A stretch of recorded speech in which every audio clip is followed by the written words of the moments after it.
Hello, and welcome to American Catholic History, brought to you by the support of listeners like you. If you like this podcast and would like to support our work, please visit americancathochistory.org/support. I'm Noelle Heaster-Crowe. And I'm Tom Crow. Today we're talking about the first American to be canonized, Mother Frances Xavier Cabrini. She was a tireless and tiny Italian nun who knew she wanted to be a missionary from an early age, and throughout her life, in spite of great obstacles put in her way, she never doubted that God would provide. And, by the evidence, she was right. He did. Now, very frequently, he provided only after it seemed all of the doors were closed to her success, but he provided. Her experience can really be summed up in one line she wrote later in life. We spend millions, though we haven't any money. It was so true. She was constantly begging and fundraising for money to purchase a building or maintain a school, hospital, or orphanage. Sometimes begging wasn't necessary, as in a few instances when people who heard her talk about her dreams and visions just donated things like buildings. But what she accomplished, compared to how little she had, well, it's just inspiring. And it's a bit embarrassing to the rest of us. All right, so let's tell her story. She was born Maria Francesca Cabrini on July 15th, 1850. Okay, hang on right there. You know who else was born in 1850? Sister Blandina Segale. But she was born in Genoa. You're right. She was amazing. And her parents brought her over to the U.S. when she was 4. Later, she became known as the fastest nun in the West. Sister Blandina is also a pint-sized Italian dynamo nun who had a huge impact as a missionary for Christ in this country. Folks should really listen to episodes 57 and 58 for the story of Sister Blandina. That's right, she was so awesome, we had to tell her story in 2 episodes. Absolutely. But this episode is about Mother Frances Xavier Cabrini, so let's return to her story. She was the youngest of 13 children born to Italian Catholic parents in Sant'Angelo Lodigiano, a town south of Milan in Italy. But she was born 2 months premature. Now, 2 months premature is pretty early for babies these days, but with modern medicine, they have a pretty good chance of making it. Back then, babies born 2 months premature had very little chance of surviving more than a day or two. And those very few who did survive past the first few days were usually underdeveloped and destined to suffer from frail health for their entire life. Most of them wouldn't live past childhood. The irony is that while Maria Francesca was the one most likely to die due to being so premature, she was one of only 4 out of the 13 of she and her siblings who survived past adolescence. That's crazy. But it wouldn't be the last time that she defied the odds. No. But though she would live to her 67th year, she did suffer from fragile health her entire life. Which further underscores how incredible her accomplishments were. Seriously. But her zeal for missionary work showed up early in life. When she was about 6, she was observed one day putting violets into paper boats and then launching the boats into a fast-moving canal near an uncle's home. When asked what she was doing, she said that the violets were missionaries and she was sending them to India and China. Beginning when she was 13, she was educated by the Daughters of the Sacred Heart of Jesus, and after she graduated cum laude from their school, she desired to enter the order. But though the sisters loved her zeal and desire, they had to decline her application because of her frail health. Instead, she was made headmistress of an orphanage in Codogno, Italy. There, she attracted other women to live with her in community, living a religious style of life. In 1877, when she was 27 years old, she and a number of the other women in her community took religious vows. It was at this point that she took the name Frances Xavier in honor of her model saint, the great Jesuit missionary to the Far East, Saint Francis Xavier. In 1880, 3 years later, Cabrini and 7 other women formed the Missionary Sisters of the Sacred Heart of Jesus, with Cabrini as the first Mother Superior. From this point, until her death 37 years later, she was known as Mother Cabrini. And she took as her motto Philippians 4:13. I can do all things through Christ who strengthens me. It's almost as though St. Paul sort of just wrote those words for her. I know, you're not kidding. I know. Over the next several years, Mother Cabrini and her sisters built up her order. She also wasted no time filling the needs she saw, establishing orphanages, schools, and even a hospital. But as far as she was concerned, the past was prelude. Everything she was doing was preparation for becoming a missionary to China, just like Francis Xavier. In 1887, she finally approached the Holy Father, Pope Leo XIII, for permission to become a missionary to China.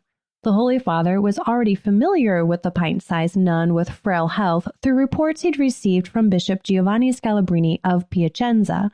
So the Holy Father was well disposed to granting her wish to become a missionary, but not to China. The Holy Father was also aware of another mission field that he believed Mother Cabrini should work: America. So in speaking with Mother Cabrini about becoming a missionary, he said to her, not to the east, but to the west.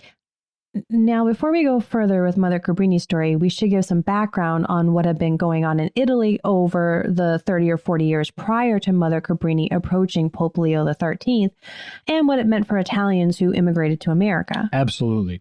So, from the 1840s into the 1870s, war raged up and down the Italian peninsula as Italian nationalist forces fought to unify the peninsula under one government for the first time since the fall of the Roman Empire. Unification was more or less accomplished in 1871 with the annihilation of the Papal States and Rome being named as the capital of the new Kingdom of Italy. Pius IX, who was Pope at the time, refused to accept the new situation, and Pope Leo XIII hadn't been much more keen on it. The upheaval of this period led to instability and an increase in emigration. A few 100,000 Italians fled the peninsula for the United States before 1880. But even more Italians left in the 1880s and 1890s, millions more, due to a number of factors, mostly economic. Many intended to return home after working for a while and making money, and over time, up to half did return to Italy, at least temporarily, but America was the place to go to get out of poverty. These Italians sailing for America frequently had a number of issues, conditions, and problems that had plagued previous waves of immigrants to America, especially the Irish. Little education, low skill level, poverty, illiteracy, and even illness. All of these made life very difficult in America, but the Italians had an additional barrier. Hardly any of them spoke any English at all. Granted, plenty of the Irish spoke only Gaelic, and of those who spoke English, their dialect could be so thick as to be unrecognizable as English, but the Irish had more familiarity with the majority tongue of America, so on this score, the Italians had it a bit tougher. But as these sudden waves of Italian immigrants poured into America, which mostly meant New York, in the 1880s and 1890s, they had a very rude welcome. For one, those who already held the low-skilled jobs weren't happy to see more laborers showing up to take their jobs. Since they couldn't speak English, they were frequently cheated and swindled in every which way. Families who had been accustomed to an open-air lifestyle in a Mediterranean climate were suddenly living in stuffy, high-rise apartments. Entire families would often sleep, eat, work, and do everything in a one-room apartment. Education was sparse, at best. Nutrition was poor. Many died of tuberculosis or other diseases. Children would be left behind as orphans. Some parents simply abandoned their children in the streets. The men frequently worked in situations that were tantamount to slavery.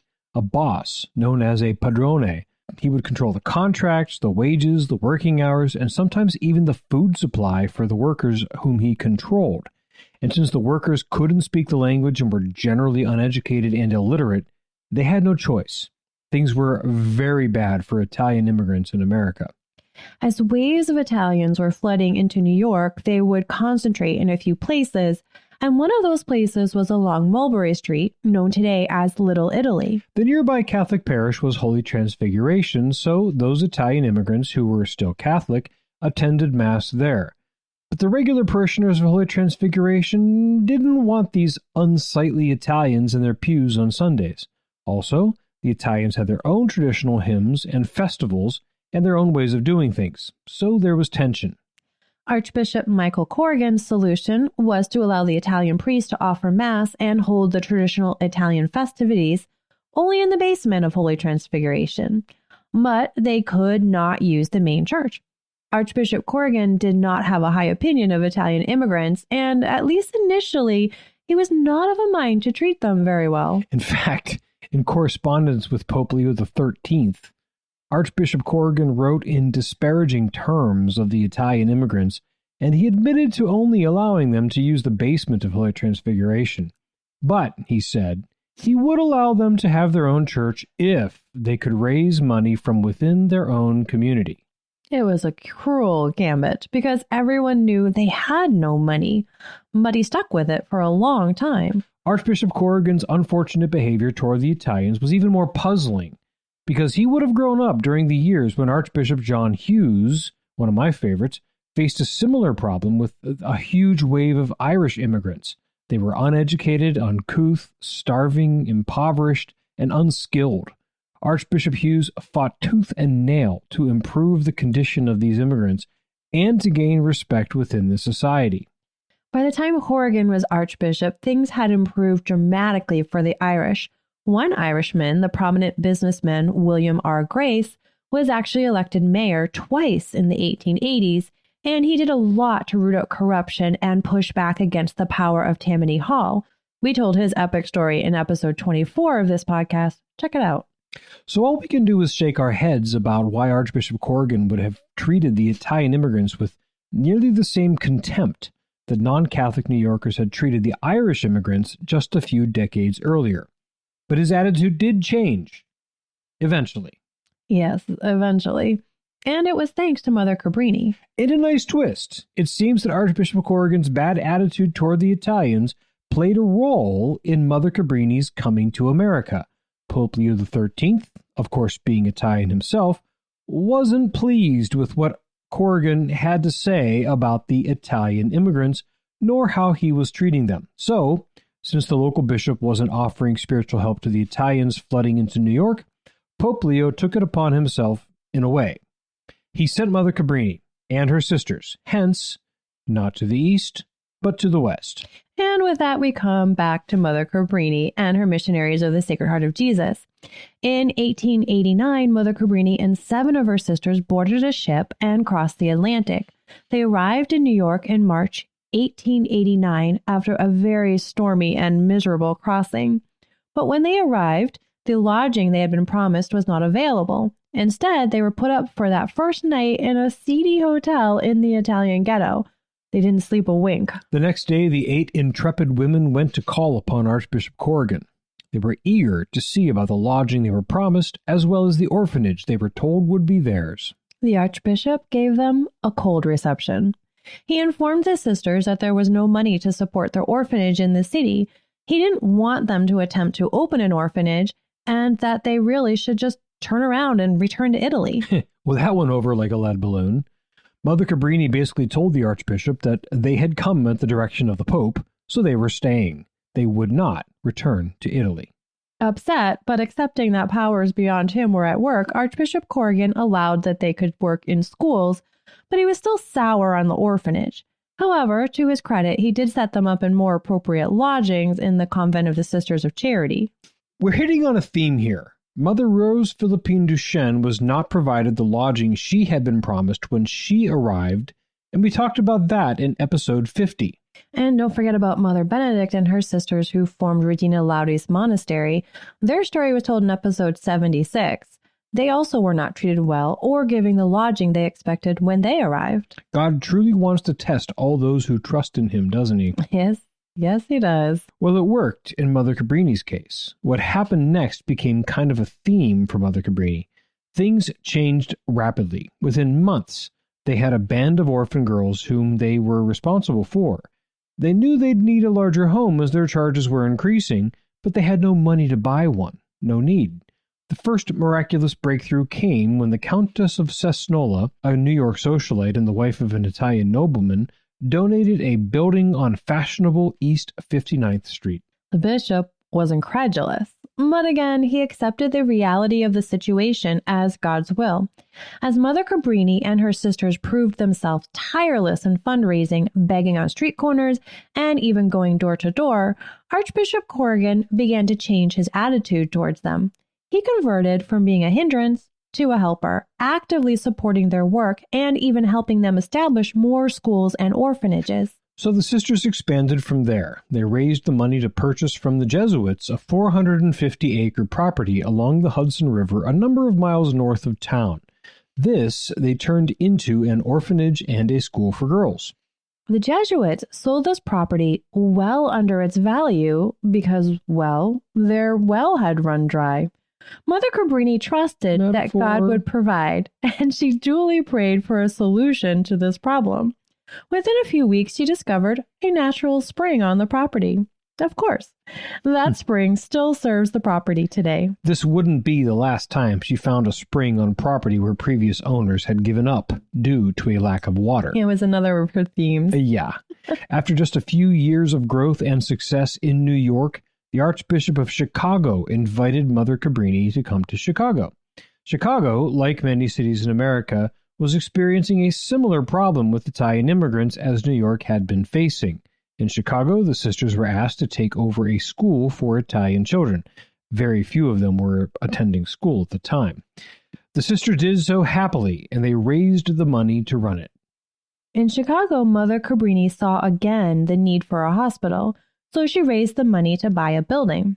During negotiations for this particular purchase, Mother Cabrini showed her wise as serpents side. She suspected that the sellers were overstating the size of the building so that they might increase the sale price.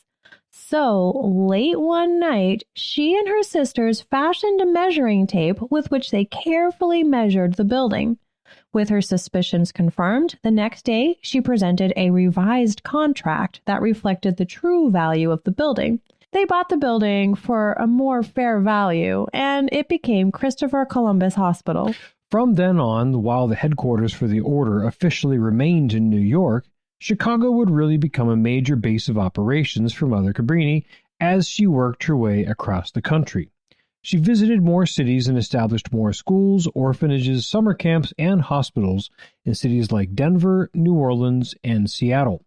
She also made about 25 crossings back to Europe where she raised money for her American work, and she helped establish hospitals and orphanages there once World War I began. Back in America, she was invited to New Orleans in 1892 to establish a school and orphanage for Italian children.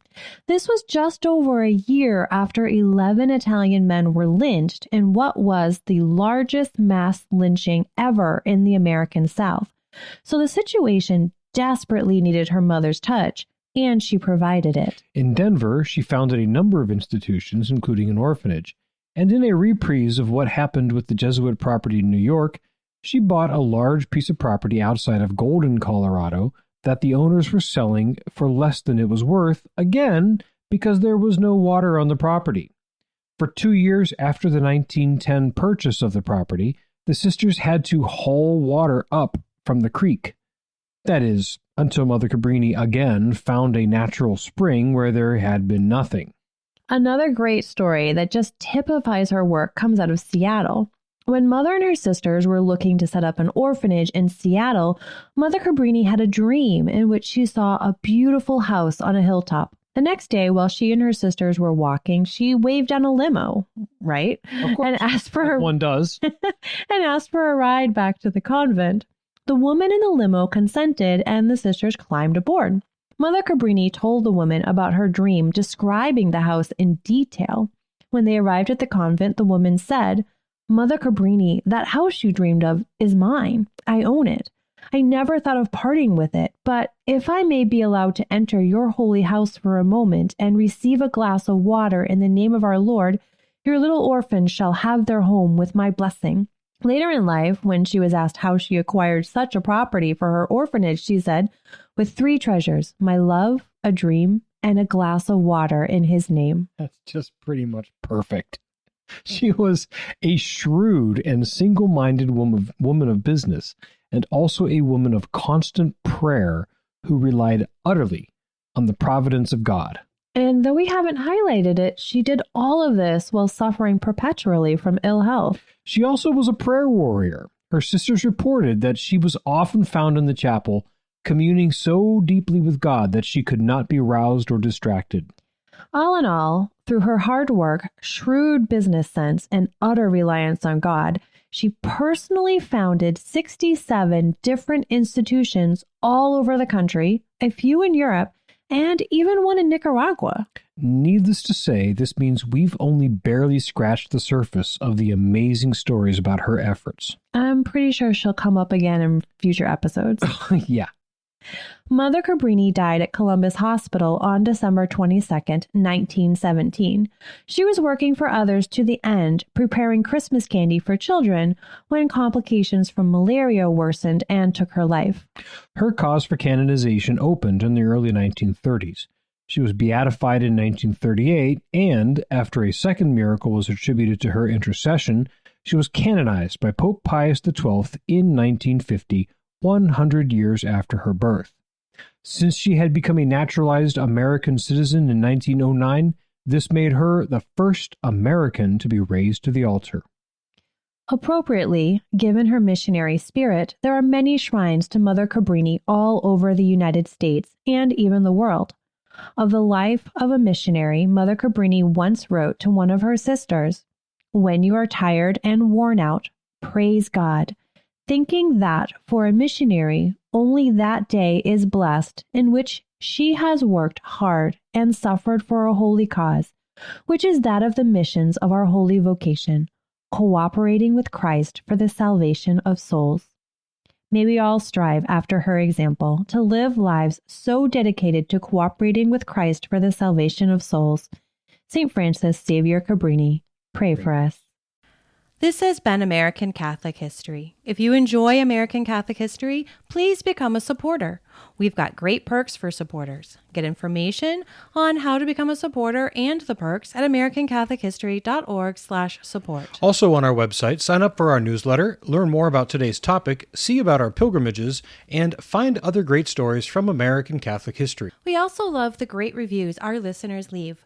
Those and the 5-star ratings help others find us. You can email us feedback, questions, tips for episode topics, or other comments at feedback@americancatholichistory.org. You can find us on Facebook at facebook.com/American Catholic History, on Instagram at ACH_podcast, and follow us on Twitter at ACH1513. I'm Noelle Heaster-Crow. And I'm Tom Crow. Thank you once again for joining us on American Catholic History, made possible by listeners like you.